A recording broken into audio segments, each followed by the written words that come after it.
Hi everyone, it's Jerry. This is a game between Harry Nelson Pillsbury, who's playing the white side, versus Emanuel Lasker, who at the time was world champion. It was played in 1904 and it's from the Cambridge Springs tournament. So let's see these two very dynamic players in action. It is just a 30-move encounter. So the game kicks off with Pillsbury's d4, Lasker replying d5, and after c4 and e6 we have a Queen's Gambit declined. And to be a bit more exact, after this c5 advance, we have a Tarrasch setup, often denoted by tension between both c and d pawns.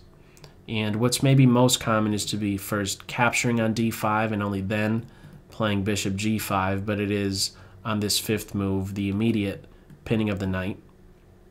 C takes d, queen takes, knight c6 with tempo with an attack on the queen, but she doesn't have to react just yet. Instead, white first inserts bishop takes knight, and only after its recapture, queen to h4, where we have a situation where white has given up the bishop pair but imposed some structural defect on the black side, namely those doubled f-pawns. There are a couple options that black has here. Capturing with the queen, well, we're entering now a more simplified position, of course, namely the endgame, where I believe it is white who stands better due to better pawn structure. I believe having the better pawn structure will outweigh black having the bishop pair, and, well, this knight will have a wonderful home on d4 and be well supported with e3.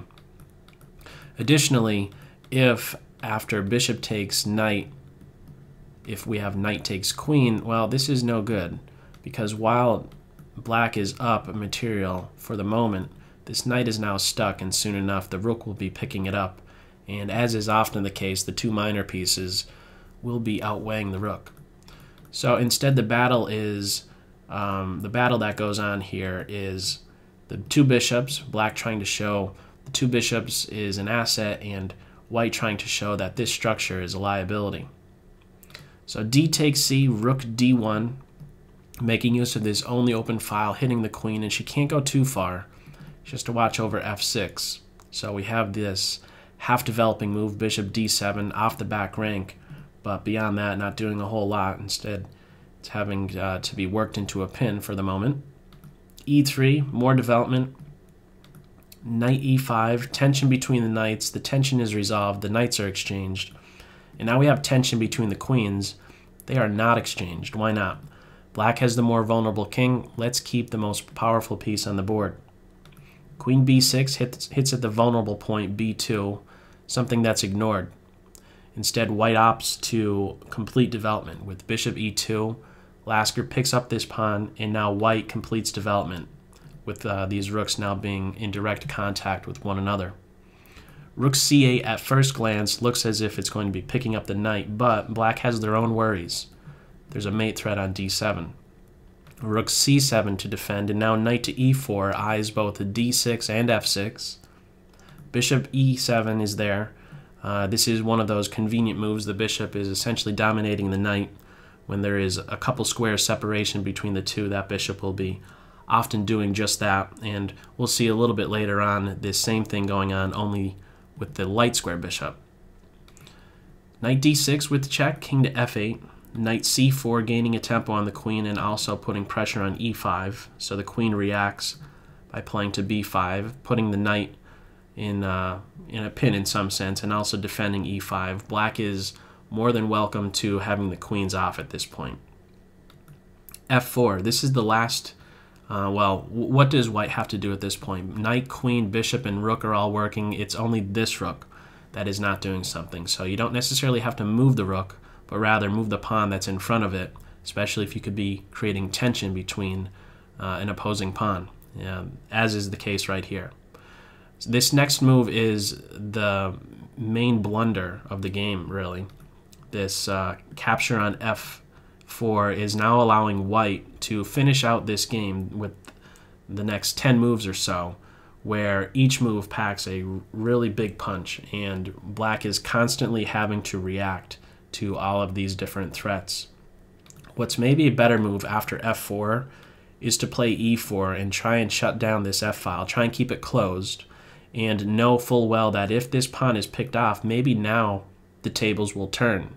How exactly? Well, the bishop can first hit the queen, and after she reacts, soon enough we're going to be having rook to g8, and all of a sudden it's white who's maybe having to make some defensive moves. We do not have that, however. Instead it is e takes f, and not what one might think, the immediate recapture on f4. What would you do in this position as white? If you'd like to, pause the video and see if you can find what white played next. Okay, white played the move queen to d4, which eyes this f4 square. And this is a very important general principle to maybe be following. It's maybe a good idea to not immediately recapture a pawn that you know is not going to be going too far away, something which is static and lacking in mobility. Right now it's hit twice. If you hit it a third time, there's probably not a way your opponent is going to be able to defend it. So it's maybe better to have a queen being the one who recaptures on that f4 square, and sure enough we'll see what kind of great effect that can have. For example, after this queen d4 move, if the rook is reacting or the king is reacting to defend the rook, let's just run with this one, going to a half open file. Now when the queen recaptures, this dual threat of hitting the rook and looking at mate, black is dead. Best case scenario for black, they're down a rook. So piling up on this pawn rather than immediately recapturing it is turning out to be very effective in this case. f6 is the best reply, shutting down this diagonal, and now after the queen recaptures on f4, there is not the mate threat, but rather just this one threat hitting the rook. Queen to c5 to defend, places this pawn in a pin as well, and now we have knight to e5 exploiting this pawn which is pinned, and we're hitting at d7, and once again we're seeing that the bishop is keeping a close eye on this knight, 2 squares of separation between the two. Knight g4 piling up on the weak link at this point, f6 hit 3 times, defended only once. f5 is the reaction, and now we have first queen to h6 with check, king to f7, and now what exactly? Bishop c4, a very, very sharp move. Of course, if the bishop is taken, we land this, not that one, we land this deadly fork. The queen is dead. And one other thing to note is that, well, this pawn is hit twice, and another way to view it is that this pawn is now pinned. A very important detail, because now after rook to c6, can you spot the move? What move would you play in this position? If you'd like to, pause the video, see if you can find the best move for white. Best move for white in this position is rook takes f5. And now what do? The pawn can't be capturing, it's in a pin. The queen is the one who recaptures, and now we have a skewer. The queen is dead. Queen takes rook, king takes, and now once again this bishop cannot be taken. The knight will once again be landing there with the fork picking up the rook. So what we have instead is bishop to d7. I believe the king is maybe looking to run in this direction, but white rules that one out by playing to this diagonal. King to g8, and now after knight to e5, this queen and knight, very deadly combination of attacking pieces. There's absolutely nothing to do, and black ends up resigning. There is a mate threat on f7, and maybe the best thing to try and do is run away, but you're not going to be running away too far. This will be leading to a forced mate. After this knight to f6 move, the queen is looking at both the g3 or even g4 for mate. So if bishop takes knight, queen recaptures with mate on e2. The queen and bishop are scissoring the king, and that would be checkmate.